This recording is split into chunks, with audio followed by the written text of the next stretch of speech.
Hi almal, ek is Danel en ek groet julle in die wonderlike naam van Jesus Christus. Nou, ons almal weet, Charlie Kirk is oorlede laas week op 'n baie wrede manier en ja, baie hartseer. Ek het laas week nie kommentaar hierop gelewer nie, want ek moet erken, dit het my verskriklik baie ontstel en ek het nogal met die Heilige Gees gepraat hieroor en gesê, weet, ek verstaan nie hoekom dit my so verskriklik ontstel nie, want dit is nie asof ons die man persoonlik ken nie. Ek dink dalk die wreedheid van die video, of die skok dat mense besef het, jy sien, dit is wat op jou wag as jy die video oopmaak nie. Maar dit het my regtig diep geraak en soos ek met die Heilige Gees gepraat het, het hy net aan my geopenbaar en vir my gesê, weet jy, die feit hoekom dit jou so ontstel is omdat dit eintlik deel is van jou geestelike familie wat nou weggeneem is. Iemand wat so groot invloed gehad het oor die hele wêreld, wat regtig waar net uitgegaan het om 'n verandering in te bring en wat Jesus so lief gehad het en Bybelse beginsels geïmplementeer het in sy boodskappe wat hy gedeel het en vrae wat hy beantwoord het en op so 'n mooi manier en ja, absoluut net 'n verteenwoordiger van Jesus was. En ek dink dit is hoekom dit mense so diep geraak het, want jy voel, sjoe, hierdie wêreld is so wreed, hierdie wêreld is so, jy weet, ons as mens is nie gemaak om sulke tipe geweld en sulke tipe ewel te kan verteer nie, want ons is gemaak in die beeld van God, maar ongelukkig het sonde die wêreld ingekom en dit het ons as mens wees, het dit net kom corrupt, as ek die Engelse woord daar kan gebruik. Maar wat ek graag met julle wil deel is, ek vind dit altyd baie fascinerend en hoekom sekere dinge op sekere tye en plekke gebeur, en natuurlik glo ek, elke een van ons het 'n spesifieke naam gekry by God vir 'n rede, en 'n naam is 'n baie, baie belangrike ding om te hê. Dit is nie net iets wat God ligtelik uitgedink het nie, dis nie net 'n etiket nie, maar dit het 'n diep betekenis. Dit spreek iets van ons karakter, ons bestemming wat God vir ons het, sy doel wat hy vir ons het, wat ons op hierdie aarde gaan weerspieël. En dit is dieselfde wat met Charlie Kirk gebeur het. So, ek het bietjie gaan kyk, wat beteken Charlie se naam, as jy dit nou gaan insit by jou gematria. Nie van julle wat nie weet wat dit is nie, dit is 'n kodestelsel wat letters omkeer in getalle en dan op daardie manier is daar, kry jy jou Strong's Hebrew codes en jou Strong's Greek codes. Dit is 'n baie ingewikkelde studie wat jy, as jy bietjie meer nuuskierig daaroor is, kan jy bietjie self ondersoek gaan doen daaroor. Baie akkuraat, ja, dit is nie waarsêry of enigiets van dit nie, dit is 'n akkurate by Joodse manier hoe hulle al baie dinge in die Bybel ontleed het, en natuurlik is God die meesterbrein rondom ja, sulke tipe puzzles en bewoording en getalle, en ja, God alles werk uit met patrone en getalle in formules in die heelal. So dit is absoluut 'n Godgegewe manier hoe God met mense praat, en dit werk altyd akkuraat uit. En as dit nie jou verwys na die woord van God en jy dit nie in die woord van God kan terug skuif soontoe nie, dan moet jy weet, jy is nou besig met verkeerde dinge, en die Heilige Gees sal jou wel lei wanneer jy so iets gebruik. So dis ook iets wat enigiemand kan gebruik nie, hy sal dit wel op jou hart sit vir 'n rede. Nou ek is baie bekend daarmee, want jy het al baie sulke tipe getalle vir my uitgebeeld in drome, visioene, en dit is hoekom ek dit maar baie keer gebruik en hoe ek bekend is daarmee. So, wat gebeur het is, ek het toe nog gaan kyk na sy naam, en natuurlik sy volle geboortename is Charles James Kirk, en ek het gaan kyk wat dit beteken, en julle sal verstom en verbaas wees. Ek dink nie soveel meer verbaas wees nie, want as ons weet wie ons God is, en altyd dat hy 'n plan en doel met ons lewe het, dan is dit eintlik net amazing. Goed, so sy naam, volle name, gee vir ons die kode 1042. Nou as ons gaan kyk wat dit beteken in die Hebreëus se Strong's Code, kom dit neer op huis van antwoorde.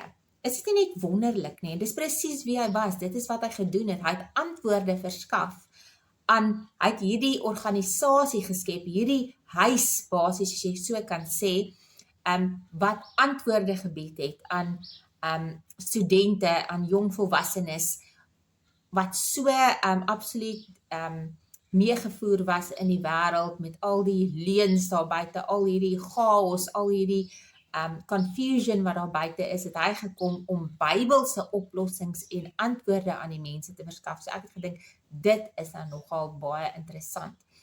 En ek het ook gaan kyk, ek glo God het 'n tyd vir elkeen van ons, soos sy woord sê in Prediker, 'n tyd wanneer jy gebore gaan word, en 'n tyd wanneer jy gaan sterf, en niks gebeur buite God se wil nie. Natuurlik voel ons as mens, dit is onregverdig, daardie man wat sy lewe geneem het. Ja, dit gebeur so, dit is nie regverdig nie, maar God het altyd 'n doel, en hy gebruik alles, laat hy ten goeie uitwerk, en tot sy eer en verheerliking. So het ek gaan kyk, die Heilige Gees my net gelei na hierdie goed toe, terwyl ek net met hom gesit en gesels het, en ek het gaan kyk na Turning Point, want dit is sy organisasie se naam, en ek het gaan kyk na 10 September 2025. So as jy nou Turning Point 10 September 2025 insit, gee vir jou hierdie wonderbaarlike openbaring, wat dan beteken, as jy dit terugwerk, wat beteken dan nou walls of water, mure van water. En die enigste plek waar daar gepraat word van mure van water in die Bybel, is dan nou met toe die mense deur die Rooi See beweeg het, die Israeliete deur die Rooi See beweeg het, die mure van water opgestaan, en wat kan ons daaruit lei? Hulle was moedeloos, hulle het gesien, daar is nie 'n ander uitweg nie, daar is nie 'n ander pad nie, maar God het op 'n wonderbaarlike manier gekom en vir hulle 'n nuwe pad oopgemaak deur die see. Hy het daai mure opgehou totdat almal deur was op droë grond. En dit is presies wat Charlie kom doen het, wat sy organisasie kom doen het, en wat dit begin het. Die dag wanneer hy nou gesterf het, beteken nie, dit gaan nou ophou nie. Dit het net absoluut 'n vloed veroorsaak, hierdie golf veroorsaak, waar mense wat hom nog nooit van hom gehoor het nie, mense wat nog nooit eers hierdie naam geken het, Charlie Kirk nie, het nou ewe skielik blootgestel daaraan, in hierdie massas water, hierdie pad is nou oopgemaak, waar hy dwars deur hierdie antwoorde verskaf het, en waar hy jong mense se denkwyse verander het, deur vir hulle 'n nuwe pad te wys, 'n pad met Bybelse beginsels, 'n pad na die ewige lewe probeer wys het. So hy het hulle uit hierdie boksie uitgebring, basies waar hulle in die boks is, en net binne die boks dink, en hy het hulle bietjie 'n geleentheid gegee om bietjie buite die boks te dink, en nie dit wat die wêreld mens mee indoktrineer nie. En selfs nou op hierdie dag van sy dood, het hierdie absolute groot pad oopgegaan, wêreldwyd, vir mense wat hom nog nooit gehoor het nie, en hulle kon sien, hulle kon sy naam hoor, en sy naam, wat dit beteken, is dat daar antwoorde is, daar is Bybelse antwoorde, en daar is 'n ander pad wat 'n mens kan volg, en dit is net vir my wonderlik om te sien hoe God hierdie dinge wys, en hoe hy dit absoluut laat net in plek val.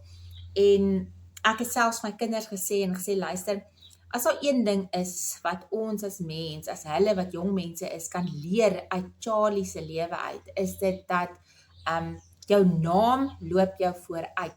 min mense het van hom dalk geweet, ja, handjievol mense wat weet hierdie tipe van bewegings volg en wat opstaan vir geregtigheid en regverdigheid en dan geweet wie hy is. Maar nou weet die hele wêreld wie hy is. Sy naam loop hom vooruit. Daar's selfs mense wat glad nie gelowig is nie, wat wel sê, joh, hierdie man, die manier hoe hy mense hanteer het, sy leefstyl was standvastig op sy geloof gerig en dit is wat mense oor gaan praat en dit is sy legacy wat nou agtergelos word en wat gaan voortleef in sy gesin, in sy kinders. So, en dit is wat ek toe vir hulle sê is, so moet jou naam jou ook vooruitloop. Hoe jy praat, hoe jy lewe, hoe jy optree, elke dag, mense sien dit raak, God sien dit raak en jy is op die einde van die dag 'n weerspieëling van God en ja, jy wys vir ander mense hoe dit is en hoe dit lyk om Jesus te verteenwoordig. So ek het gedink dis absoluut wonderlik en dit is 'n absolute eye-opener gewees, as die Engelsman sal sê. Ek wil sommer net gou 'n paar goedjies deel rakende die betekenis van 'n persoon se naam. Jy kan bietjie self gaan jou naam intik en jy gaan kyk wat is jou Bybelse betekenis van jou naam of wat sal die naaste Bybelse betekenis van jou naam wees. 'n Naam het 'n baie belangrike funksie. Soos ons nou sal hoor, ek is baie ingestel daarop. Ek het my kinders ook het ek vir hulle juis nie enige naam net gegee, ek het baie gebid daaroor en ek het 'n kombinasie van my en my man se name gegee, juis omdat ek weet wat my en my man se name beteken en dit was vir my baie belangrik want jy gaan vir die res van jou lewe, onthou dit mamas, julle wat nou swanger is, wat jou kinders nou moet noem, 'n nuwe naam gee. Onthou jy noem jou kind die hele tyd op daai naam, so jy spreek die hele tyd daai spesifieke betekenis oor jou kind se lewe uit, so kies wys, bid daaroor. Goed, soos ek vroeër gesê het, name weerspieël identiteit en roeping. Ons lees in Genesis 17 vers 5 dat God hy was Abraham en toe verander hy sy naam na Abraham toe, wat beteken vader van alle nasies. Name verteenwoordig God se werk in 'n persoon se lewe. In Genesis 32 en vanaf vers 28 lees ons waar God Jakob se naam verander het na Israel toe. Jakob se verandering na Israel het sy nuwe identiteit as God se uitverkorene gemerk. Nou God ken ons ook by ons naam, soos ons lees in Jesaja 43 vanaf vers 1, waar God gesê het, moenie vrees nie, want ek het jou verlos, ek het jou by jou naam geroep, jy is myne.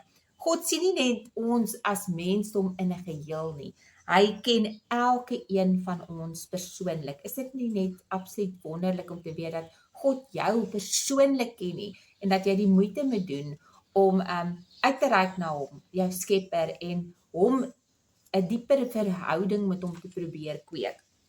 Name dra geestelike krag. Nou die kragtigste naam bo alle name, weet ons natuurlik, is die naam Jesus. In Filippense 2 vanaf vers 9 tot 10 staan daar, daarom het God hom ook uitermate verhoog en hom die naam gegee wat bo elke naam is, sodat in die naam van Jesus elke knie sou buig, elke tong sal bely dat hy God is. Ons aardse name dra betekenis, maar sy naam bring redding. Is dit nie net wonderlik nie? Dan 'n nuwe naam gaan elkeen van ons kry in die ewigheid. Aan gelowiges word 'n nuwe naam beloof wat ewige identiteit en oorwinning in Christus simboliseer.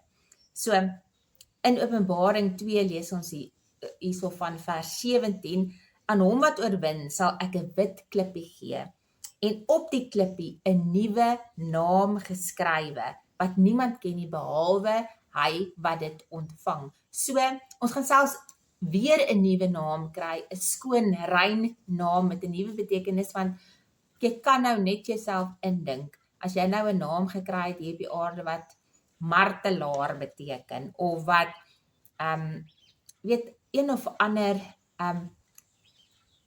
depressiewe betekenis het. God gaan vir jou absolute nuwe betekenis gee, 'n nuwe naam gee wat 'n koninklike geur agter dit het. So dit is absoluut wonderlik om te weet.